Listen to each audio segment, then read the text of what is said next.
রাজাদের সমাধিক্ষেত্র থেকে আমরা এখন বেরিয়ে আসছি। পিছনে রয়ে গেল ইতিহাসের নীরব কবর গৃহ, ভ্যালি অব দ্য কিংস। সূর্যের আলোয় ঝলসে ওঠা এই মরুভূমির পাহাড় পেরিয়ে আমাদের গন্তব্য আরেক বিস্ময়। দেখুন, সামনে ধীরে ধীরে স্পষ্ট হয়ে উঠছে পাহাড় কেটে তৈরি এক অনন্য স্থাপত্যের অবয়ব। এটাই মহান নারী ফারাও হাতশেপসুত এর স্বপ্নের সৃষ্টি, হাতশেপসুতের মন্দির।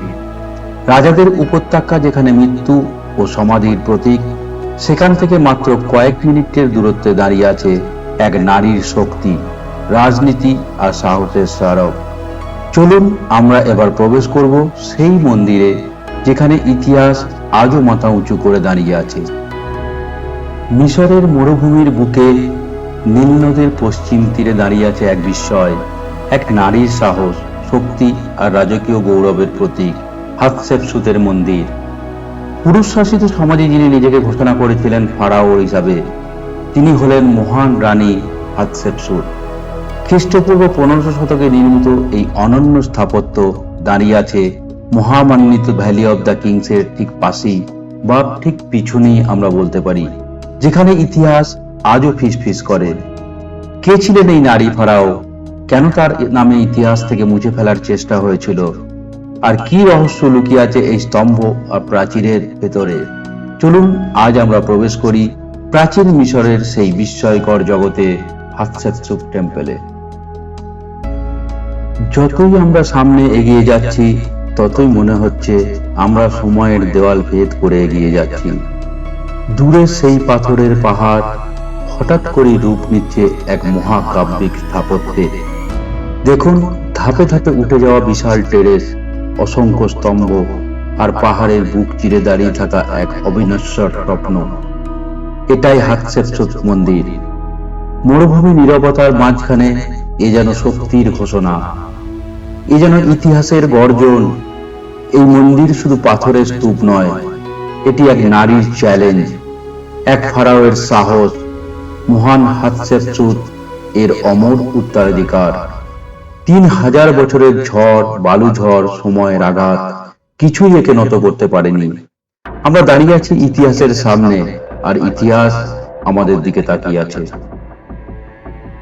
আসুন হাতশেপসুত সম্বন্ধে আমরা দু চার কথা জেনে নিই। হাতশেপসুত ছিলেন প্রাচীন মিশরের অন্যতম শক্তিশালী নারী শাসক।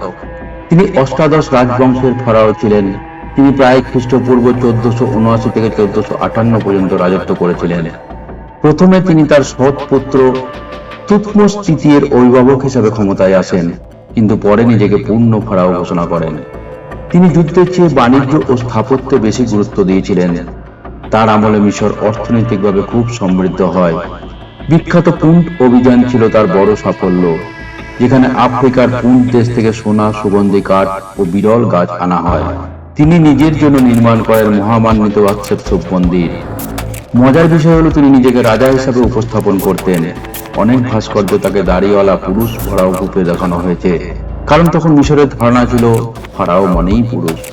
তার মৃত্যুর পরে সম্ভবত তুতমোস তৃতীয় বা পরবর্তী শাসকেরা তার নাম ও মূর্তি অনেক জায়গা থেকে মুছে ফেলার চেষ্টা করে, সম্ভবত ইতিহাসে একজন নারী ফারাওকে মেনে নিতে না পারার কারণে। হাতশেপসুত ছিলেন শান্তিপ্রিয়, দূরদর্শী ও শক্তিশালী শাসক।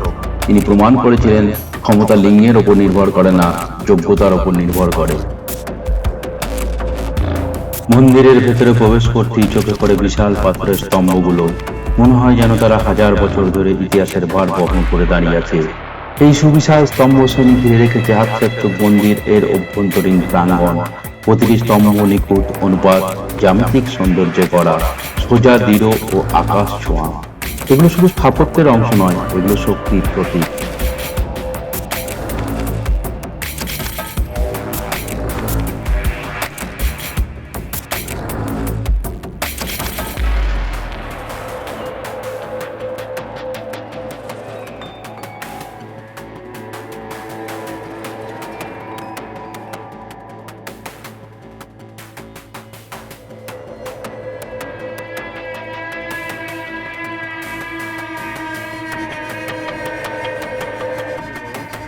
এবং রোদের জন্য আমরা এই অক্টোবর মাসে এত রোদ, আর সকালবেলায় আর সন্ধ্যাবেলায় এতটাই ঠান্ডা যে আমরা এসি চালাতে পারছি না, আর এখন এতটাই গরম।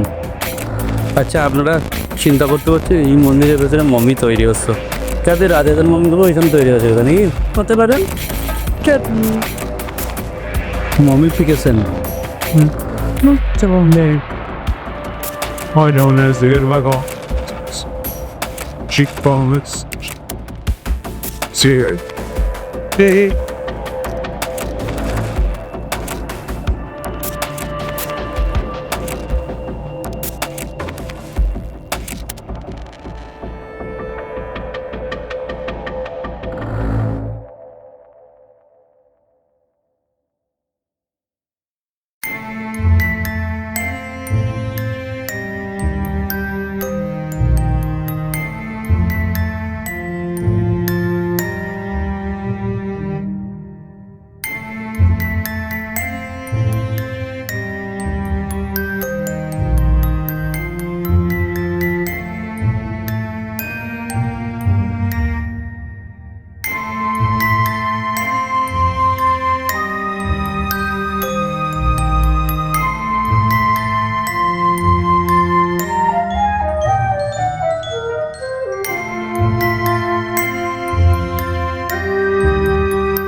আমরা এখন দাঁড়িয়ে আছি হাতশেপসুত মন্দিরের প্রথম তলায়, যা শুধু একটি স্থাপত্যের অংশ নয়, বরং এক বিশাল রাজনৈতিক ও ধর্মীয় ঘোষণার সূচনা।